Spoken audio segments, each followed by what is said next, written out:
Budget से क्या real estate बाजार के अच्छे दिन आएंगे? क्या मायने हैं इस बजट के प्रॉपर्टी बाजार के लिए? किन अहम रियल एस्टेट मुद्दों को सरकार ने इस बार दी है तवज्जो, जिसका आप पर भी पड़ेगा असर?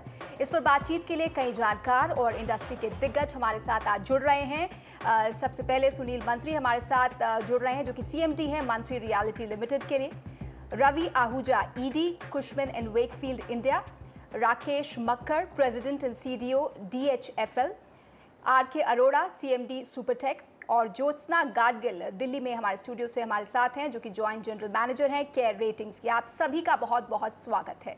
लेकिन इस चर्चा की शुरुआत से पहले हम एक नज़र डाल लेते हैं बजट में दी गई उन रियायतों पर जिनका सीधा असर पड़ता है आप पर, यानी खरीदारों पर। इनकम टैक्स में धारा 80C के तहत मिलने वाली छूट बढ़ा दी गई है।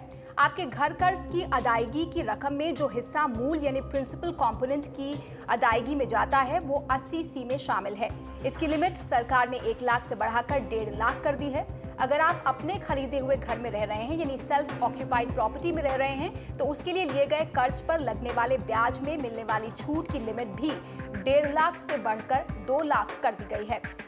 आयकर की छूट भी 2 लाख से बढ़ाकर 2.5 लाख कर दी गई है। इस छूट का सीधा असर तो नहीं, लेकिन वो आपके हाथ में आने वाली तनख्वाह बढ़ा देगी, जिससे जो लोग घर कर्ज लेकर मकान खरीदना चाहते हैं उन्हें कुछ मदद मिलेगी।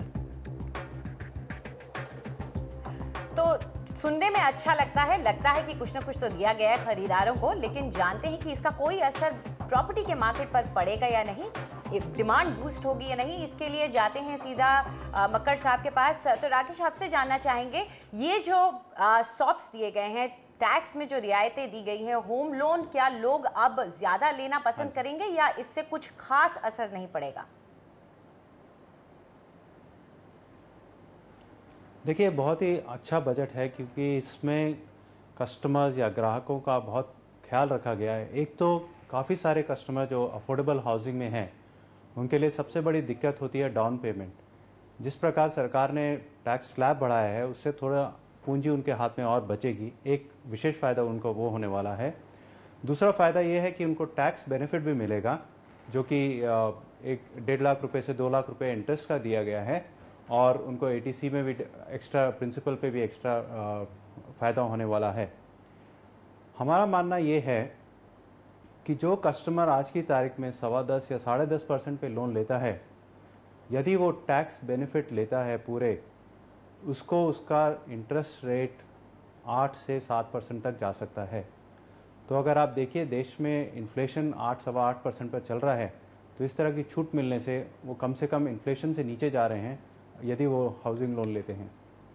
लेकिन उसी कंटिन्यूटी में एक और बात बोलना चाहूँगा कि आज की तारीख में केवल 9% लोग हाउसिंग लोन लेते हैं, और वो एक बहुत बड़ा महत्वपूर्ण कार्य हमारे हाथ में है कि हम बहुत सारे लोगों तक पहुँचे, उनको बताएं कि उनको हाउसिंग लोन लेना चाहिए क्योंकि उनको रियायत मिलती है, ना कि किसी और से, साहूकारों से या प्राइवेट बैंक से या इस तरह का लोन लें जो कि हाउसिंग लोन से और अफोर्डेबल हाउसिंग भी इस सिलसिले में सरकार इस पे बढ़ावा देने जा रही है। लेकिन अगर हम आम लोगों की पहले बात को जारी रखें, सुनील जी, आपसे मैं जानना चाहूँगी, दिल्ली, मुंबई या अन्य महानगरों जैसे बड़े शहर हम देखें तो यहाँ पर आमतौर पर मकानों की कीमत 1 करोड़ के आसपास या इससे ऊपर जा रही है। ऐसे में जो इनकम टैक्स छूट सरकार ने रियल एस्टेट में निवेशकों को और आम लोगों को प्रोत्साहित करने के लिए दी है, क्या वो काफ़ी है या इससे ज़्यादा होनी चाहिए थी? बहुत लोग अनुमान लगा रहे थे कि होम लोन के इंटरेस्ट में जो 1.5 लाख था, 10-11 सालों से चल रहा था, उसे कम से कम 2.5-3 लाख तो करना चाहिए था।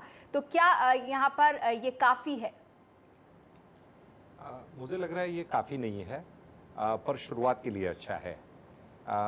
सबसे महत्वपूर्ण बात है, इंडस्ट्री ने 50 लाख की रियायत की मांग की थी। मतलब 50 लाख का आमतौर पे कोई व्यक्ति मकान खरीदता है और उस पर 10% इंटरेस्ट जो करंट रेट है उस पर अगर फोकस करें तो 5 लाख रुपया उसे इंटरेस्ट के माध्यम से चुकाने पड़ते हैं।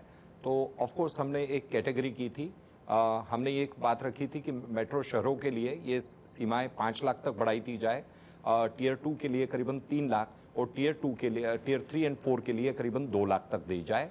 पर मुझे लग रहा है कि शायद वित्त मंत्री जी ने यह सोचा है कि 1.5 लाख के बदले 2 लाख हम कर दें, ये सभी के लिए एप्लीकेबल है।